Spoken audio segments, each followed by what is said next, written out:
ಹೇ ಶಾರದೆ ದಯ ಪಾಲಿಸು, ಈ ಬಾಳನು ಬೆಳಕಾಗಿಸು.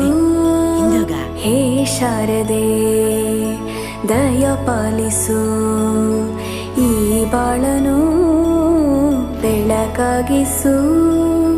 ನಾಳೆಗಳ ದಾರಿಯಲ್ಲಿ ನಂಬಿಕೆಯ ನೆಲೆಯಾಗಿರಿಸು, ಮುನ್ನಡೆಸು. ಕೈ ಹಿಡಿದು ನಾವಾಡೋ ಪದ ಪದದಲ್ಲೂ ಸಂಚರಿಸು.